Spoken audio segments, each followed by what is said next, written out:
अस्सलाम वालेकुम friends, everyday science YouTube channel की एक नई वीडियो में मैं आप लोगों को खुशामदीद कहता हूं। अगर हम 2.1 एक्सरसाइज का पहला ही सवाल देखें तो इसमें वो कहता है कि 10 झैल अदाद को साइंसी तरकीब में लिखिए। यानी कि नीचे कुछ अदाद दिए हुए हैं, इनको हमने ना कि साइंसी तरकीब में लिखना है। तो सबसे पहले हमें पता होना चाहिए कि किसी भी नंबर को जब हम साइंसी तरकीब में लिखते हैं तो वो साइंसी तरकीब में होती क्या है। तो साइंसी तरकीब का मतलब ये है कि आप लोगों ने नंबर को 10 की मुनासिब पावर में लिखना है, और 10 की मुनासिब पावर में लिखने के लिए आप लोगों के पास जो इशारिया होगा वो फर्स्ट नॉन ज़ीरो डिजिट के बाद होना चाहिए। यानी जैसे फॉर एग्जांपल इसमें अगर हम देखें, इसमें इशारिया, तो ये इशारिया हमारे पास ना कि ये 2 ज़ीरो के बाद है। तो वो कहते हैं कि इस इशारिये को आपने उठाना है और ये 4 के बाद, क्योंकि 4 हमारा पहला फर्स्ट नॉन ज़ीरो डिजिट है। फर्स्ट नॉन ज़ीरो डिजिट का मतलब ये है कि ज़ीरो के अलावा कोई हो, 1 हो, 2 हो, 3 हो, 4 हो, 5, 6, 7, 8 या 9। तो इसको उठाना है, पहले के बाद लेके जाना है, 4 के बाद, 2 के बाद नहीं, 4 के बाद लेके जाना है। इसी तरीके से अगर इधर आप लोग देखेंगे तो इसमें अब देखें तो इशारिया है ही नहीं। जिसमें इशारिया नहीं होता वहाँ पे हमें खुद इशारिया एंड पे लगाना पड़ता है, क्योंकि जिसमें इशारिया नहीं होता उसमें सबसे एंड पे हमारे पास इशारिया होता है। उस इशारिये को फिर हम उठाएंगे और फर्स्ट नॉन ज़ीरो डिजिट के बाद लेके जाएंगे। अब इसे लेके जब जाना है फिर उसकी 10 की पावर कैसे बनानी है, ये सारी चीज़ें हम इसमें सीखेंगे। नेक्स्ट हम ये जो सवाल हैं जिनको हम साइंसी तरकीब में लिखेंगे, इनको हम कैलकुलेटर पर भी हल कर सकते हैं। तो मैं आप लोगों को इन सारे सवालों को साइंसी तरकीब में लिखने का कैलकुलेटर पे तरीका भी सिखाऊंगा। तो सबसे पहले हम ना कि वैसे हल कर लेते हैं कि मसलन कैलकुलेटर के बिना, लास्ट में फिर हम ना कि इन सवालों को कैलकुलेटर पर भी हल करने का तरीका सीखेंगे। तो सबसे पहले अगर मैं देखूं तो मेरे पास है जी ये वाला सवाल। इसमें देखें तो इशारिया नहीं है। अगर इसमें इशारिया नहीं है तो इशारिया मैंने खुद लगा लेना है एंड पे। यहाँ पे मेरे पास ना इशारिया होगा। अब इस इशारिये को मैंने उठाना है और फर्स्ट नॉन ज़ीरो डिजिट के बाद, यानी कि 2 के बाद लेके जाना है। तो मेरे पास ये बन जाएगा 2.0। अब 10 की जो पावर है वो मैंने ना कि डिसाइड करनी कि 10 की पावर कितनी बनेगी। वो मुझे ये इशारिया बताएगा कि ये कितने पॉइंट यहाँ तक आया है। तो वो हम यहाँ से गिन लेते हैं, 1 2 3 4 5 6, और 6 पॉइंट आया है। अब जो 10 की पावर है वो जमा की भी बन सकती है और माइनस की भी बन सकती है। लेकिन अगर आप लोग देखेंगे इशारिया अगर आप लोगों ने दाईं तरफ से लेके आए हैं, दाईं तरफ से लेके आए हैं तो ये हमारे पास जमा का 6 बनेगा। अगर हम बाईं तरफ से इधर को लेके जाते तो ये माइनस का बनना था। अब इसी का दूसरा जुज़ देखें, इसमें भी इशारिया नहीं है तो इशारिया हम खुद लगाएंगे यहाँ पे। इसे आप उठाएंगे और ये 4 के बाद लेके जाएंगे तो ये हमारे पास बन जाएगा 4.8 9। यानी नॉन ज़ीरो डिजिट हो वो सारे आप लोगों ने लिख लेने हैं। और नेक्स्ट फिर 10 की पावर हम देखते हैं कितनी बनेगी। वो बनेगी 1 2 3 4। चूँकि इशारिया 4 पॉइंट आगे गया है तो यहाँ पे 4 लिख देंगे और जमा का 4 लिखेंगे, क्योंकि ये दाईं तरफ से गया है। अब इसी का तीसरा जुज़ देखें तो तीसरे जुज़ में हमारे पास है जी 0.0042।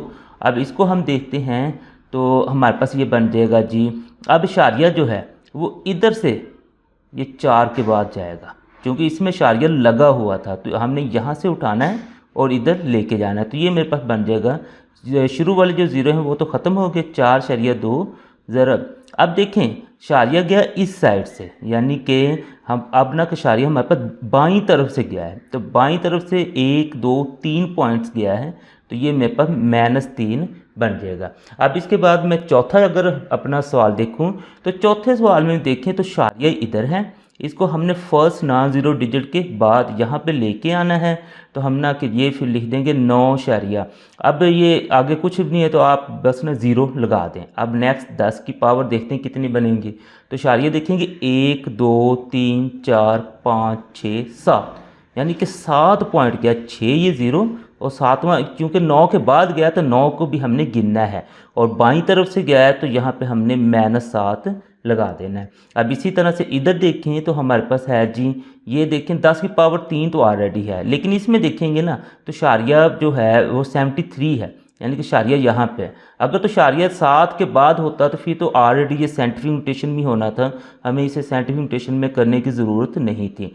लेकिन चूँकि शारिया मसलन के 73 के बाद है तो इसे हमें उठाकर 7 के बाद लेके जाना पड़ेगा। तो ये बन जाएगा 7.3 ज़रब 10 की पावर अब 1 बनेगा, चूँकि शारिया 1 पॉइंट गया है और 3 तो ऑलरेडी हमारे पास मौजूद है। अब इन दोनों को हम ना जमा कर लेंगे तो ये हमारे पास जो है सवाल ये साइंटिफिक नोटेशन में हो जाएगा। 7.3 ज़रब 10 की पावर 3 और 1 4। ये इस तरीके से आप लोगों ने कर लेना है। अब लास्ट वाला अगर हम देखें तो इसमें भी देखेंगे तो शारिया इधर है, 6 के ना के बाईं तरफ पर है। इसको हमने यहाँ से उठाना है और यहाँ पे लेके जाना है। तो ये बन जाएगा जी 6.5 ज़रब 10 की पावर अब बनेगी -1। अगर आप लोग देखेंगे ना तो जो कि 1 पॉइंट इधर गया है तो यहाँ पे हम ना इसे लिख देंगे जी -1, बाईं तरफ से चूँकि गया है ना, और 10 की पावर 2 जो है वो ऑलरेडी आएगी। अब इन दोनों को हम ना इकट्ठा कर देते हैं तो ये आ जाएगा 6.5 ज़रब 10 की पावर ये माइनस का 1 है और जमा का 2 है। जब इनको इकट्ठा करेंगे तो उसके लिए हम कैलकुलेटर का इस्तेमाल कर लेते हैं, फिर तो वो बता देगा कि क्या जवाब है -1 और जमा का हमारे पास है जी 2। तो अगर आप लोग देखें तो कैलकुलेटर पे आंसर आ रहा है जी 1। इसका मतलब इसकी जो पावर आएगी वो 1 आएगी। तो इस तरीके से आप लोगों ने इन सारे सवालों को हल कर लेना है। इन सारे सवालों को हल करने के बाद अगर आप लोगों को अभी तक भी कन्फ्यूजन है कि आप लोगों ने शारियों को किस तरह उठाना है और किस तरह नॉन ज़ीरो डिजिट के पास लेके जाना है, और नेक्स्ट फिर आप लोगों ने ये भी ज़ाहिर बात सोचना है कि इसकी पावर प्लस में आएगी जब माइनस में आएगी, तो इन सारी अगर बातों में आप लोगों को अभी भी कन्फ्यूजन है तो आप लोग ये सारा काम कैलकुलेटर से भी कर सकते हैं, क्योंकि 9th के जो एग्ज़ाम आप लोगों का होगा उसमें साइंटिफिक कैलकुलेटर अलाउ होगा। इसके लिए आप लोगों को कैलकुलेटर पर एक छोटी सी ना सेटिंग करनी पड़ेगी। तो उसमें सबसे पहले आप लोगों को कैलकुलेटर पर मोड वाला बटन प्रेस करना है, फिर इसे दोबारा प्रेस कर दें, फिर दोबारा कर दें। तो यहाँ पे आप लोग देखिए 2 नंबर पर ना साइंस वाला साइन आ रहा है, ये जो साइंस वाला साइन आ रहा है। तो अब आप लोग अपने कैलकुलेटर पर 2 दबा दें। जैसे 2 दबाएंगे तो ये हमें ना कि 0 से 9 तक वो कह रहा है कि आप लोग कोई भी सिलेक्ट कर लो। इसका मतलब है कि अब आप लोग कितने जो डिजिट्स हैं वो कैलकुलेटर पर ना कि 10 से पहले ना शो करवाना चाहते हैं, तो वो नॉर्मली हम ना कि 2 शो करवाते हैं। एक तो हमारा जो जैसे फॉर एग्जांपल इसका है तो ये 2.0 यानी कि 2 और 0 हम ना कि 2 डिजिट्स सिर्फ ना कि शो करवाते होते हैं नॉर्मली। तो हम यहाँ पे ना कि 2 प्रेस कर देते हैं। जैसे हमने प्रेस किया अब हमारे पास ना कि कुछ इस तरह से आ जाएगा। अब जैसे ये आया अब आप लोगों ने अपना जो नंबर जिसको आप लोगों ने सेंसी तरीके में कन्वर्ट करना है उसको लिख देंगे।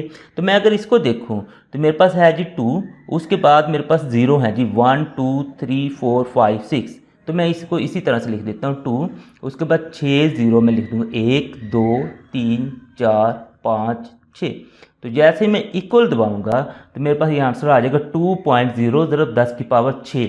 अगर मैं देखूं तो मैंने जो अपना पूरा सारा साब्ता लगा के जो जवाब निकाला था वो भी यही था। अब इसके बाद मैं अगले सवालों को करता हूं। तो दूसरे सवाल को मैं सबसे एंड पे करूंगा क्योंकि ये थोड़ा सा ट्रिकी है। अब मैं तीसरे को अगर करूँ तो तीसरे में मेरे पास है जी 0.0। ये सेटिंग को आप लोगों ने नहीं छेड़ना, बस वही रहने देना है।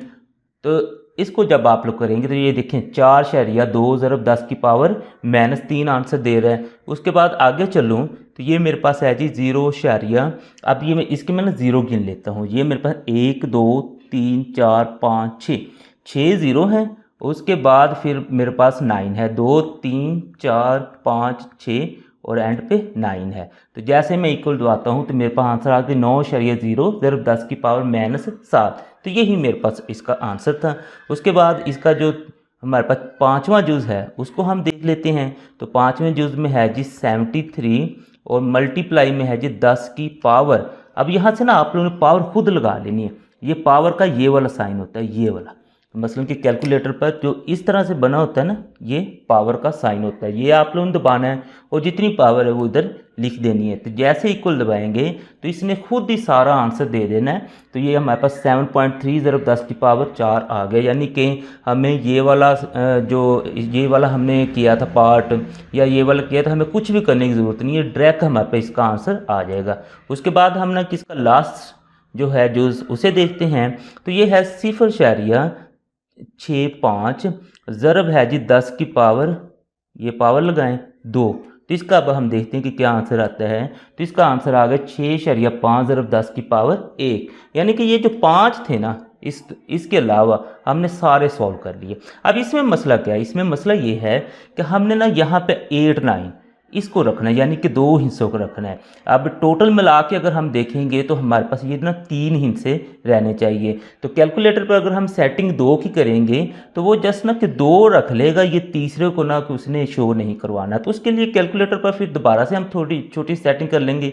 अगर हम 2 से ज़्यादा हिस्से रखने चाह रहे हैं तो उसके लिए मोड दबाएंगे, फिर दोबारा हम साइंस वाले पे जाएंगे। तो अब हम ना कि पहले हमने सिर्फ कितने रखे थे, 2। अब हमने ना चूँकि 3 रखने हैं तो हम यहाँ पे 3 दबा देंगे। अब जैसे ही अब हम अपना ना कि जो सवाल है इसको हम लिखते हैं तो हमारे पे इसका आंसर भी बिल्कुल यही निकलेगी 4 8 9 और फिर ये 00। तो ये देखें 4.89 ज़रब 10 की पावर 4 इसका आंसर भी निकल आया। अब ये अपना सवाल हल करने के बाद अब ज़ाहिर सी बात है कि जब आप लोग या सारा अपना सवाल हल कर लें तो इसको ना फिर नॉर्मल मोड में भी आप लोगों ने ले जाना है। और नॉर्मल मोड में ले जाने के लिए आप लोगों ने इसको ऐसे लिखना है, क्योंकि फिर नेक्स्ट आप लोग दोबारा जब कैलकुलेटर यूज़ करना है तो वो सारे जवाब आप लोगों का ना कि साइंटिफिक फॉर्म में देना शुरू कर देगा। और हर सवाल का जवाब तो आप लोग को साइंटिफिक फॉर्म में नहीं चाहिए होगा। तो उसके लिए आप लोग दोबारा इधर जाएंगे, यहाँ पे अब साइंस के आगे नॉर्म वाला है, यानी कि 3 का बटन दबाएंगे। यहाँ 1 या 2 जो आप लोग दबाना चाहें, तो आप लोग फॉर एग्जाम्पल 2 दबाना चाहते हैं तो इसको 2 दबा दें। अब आप लोग कोई भी नंबर लिखेंगे तो वो साइंटिफिक में नहीं देगा, बल्कि उसी नंबर की फॉर्म में ये आंसर दे देगा।